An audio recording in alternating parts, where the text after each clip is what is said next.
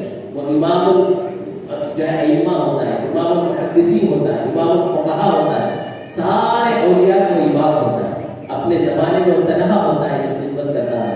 میرے پیارے آقا صلی اللہ علیہ وسلم کے پیارے دواروں، میری سیدھی حضرت ہے، آخر میں جاتے جاتے انشاءاللہ ایک کلام سناؤں گا۔ اس سے پہلے آپ کی جو مثال کی تاریخ ہے وہ 25 صفر ہے، اور 25 صفر پوری دنیا میں بڑے ہی اہتمام کے ساتھ عرس مناتے ہیں۔ اچھا عرس کیوں مناتے ہیں؟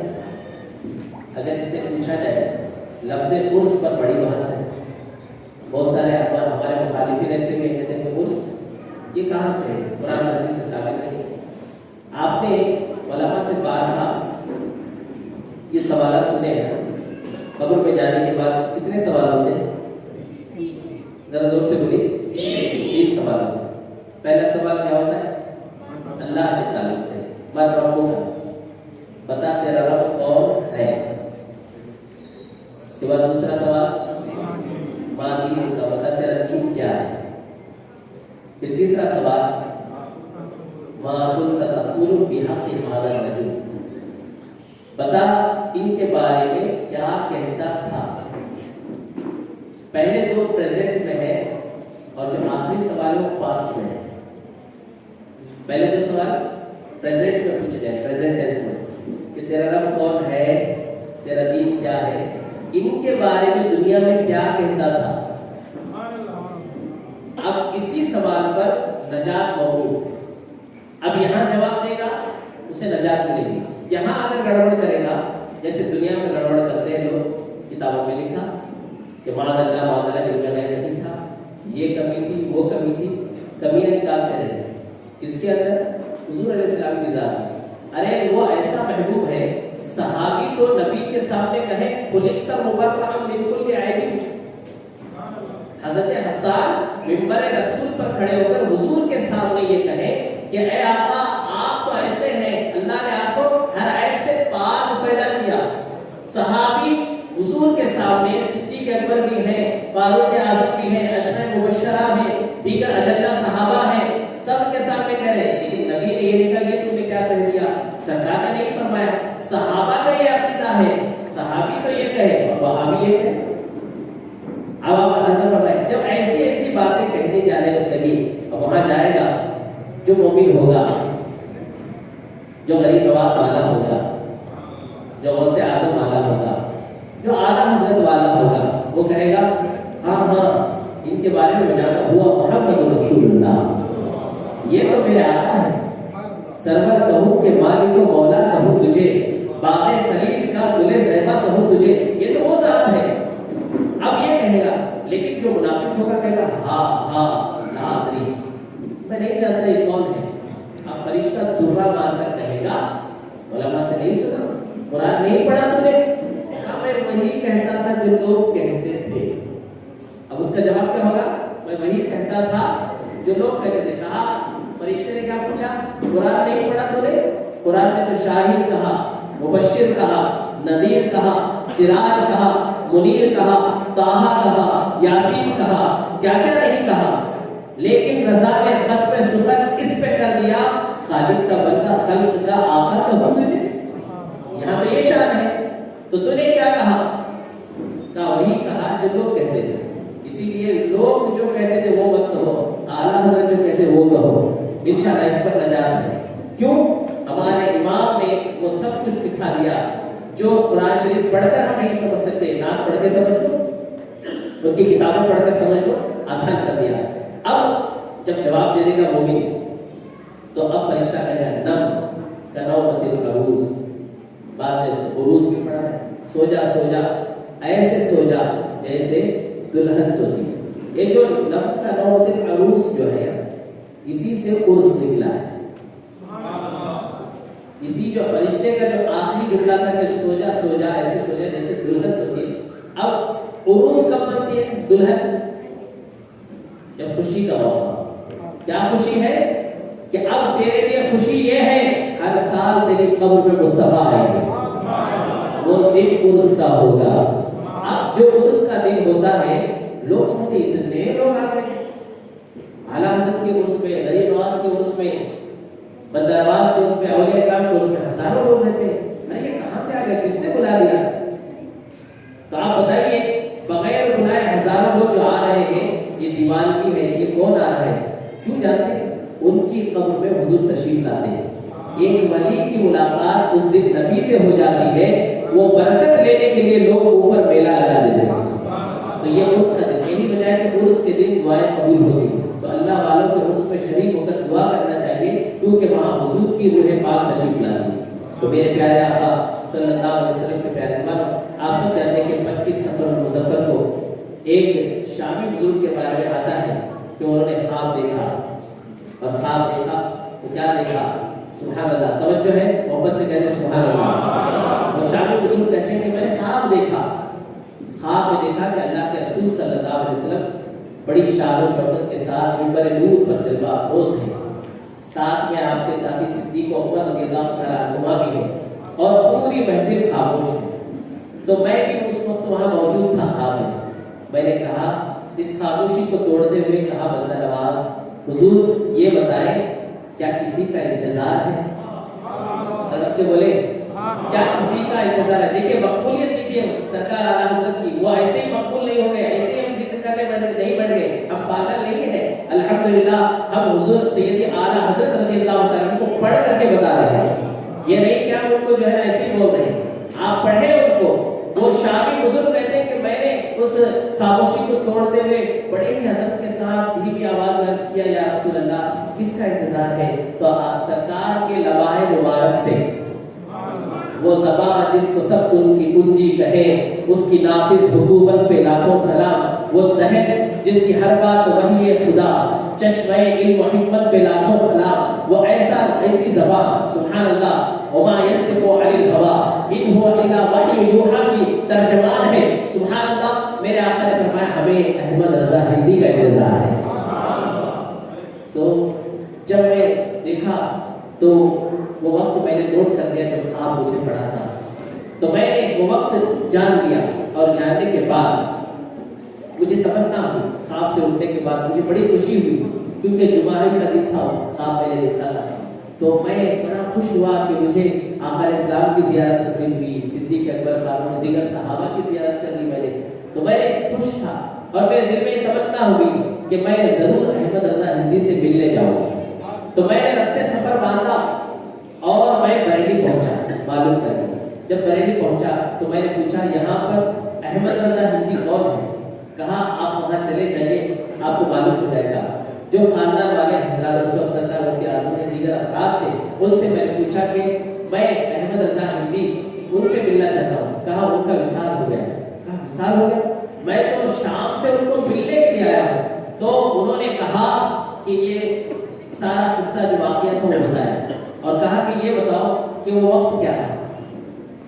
تو انہوں نے وقت بتایا, بلکہ شام کا ٹائم, سیریا کا ٹائم اور انڈیا کا ٹائم جو تھا بیچ کر کے بتایا کہ یہ ٹائم تھا, یہ وقت تھا. تو انہوں نے کہا سرکار کے اعظمین اور دیگر جو تھے, انہوں نے کہا کہ یہی تو وقت تھا جو وصال کا تھا. جس وقت دربار مصطفیٰ میں حضور اعلیٰ حضرت حاضر ہو رہے ہیں, وہ وقت وہی وصال کا وقت تھا. انڈیا کے حساب سے 2:38 پر اذان ہو رہی تھی, کیونکہ بریلی شریف میں گرمیوں کے موسم میں اذان تھوڑا تاخیر سے ہوتی ہے. تو وہاں 2:35 پر غالباً اذان شروع ہوئی ہوگی, اور 2:38 پر مؤذن کہہ رہے ہیں حی علی الفلاح, آؤ کامیابی کی طرف. اس وقت اعلیٰ حضرت کی روح جسم سے نکل رہی ہے. یہ وہی وقت تھا جب بیعت کیا گیا, تو وہی وقت تھا. یعنی ادھر روح نکلی, ادھر روح پاک مصطفیٰ کریم کی بارگاہ میں.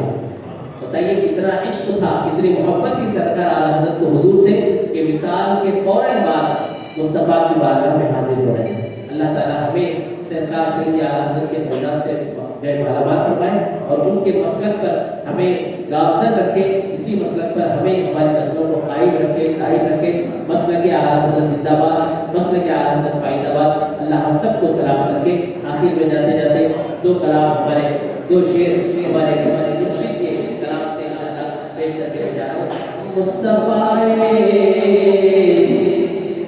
ذات اقراب ہے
لا إله إلا الله محمد رسول الله صلى الله عليه وسلم وما علينا إلا البلاغ المبين. السلام عليكم ورحمة الله وبركاته.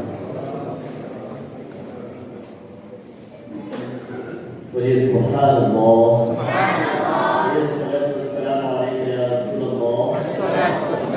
الصلاة والسلام عليك يا حبيب الله. الصلاة والسلام عليك يا نبي الله. وعلى آلك وصحابك يا نور الله صلى الله تعالى عليه وسلم. بچے اور بچوں کے والدین بے قرار کمیٹی آج بچوں نے مظاہرہ کیا، داخلے کمپٹیشن ہوا.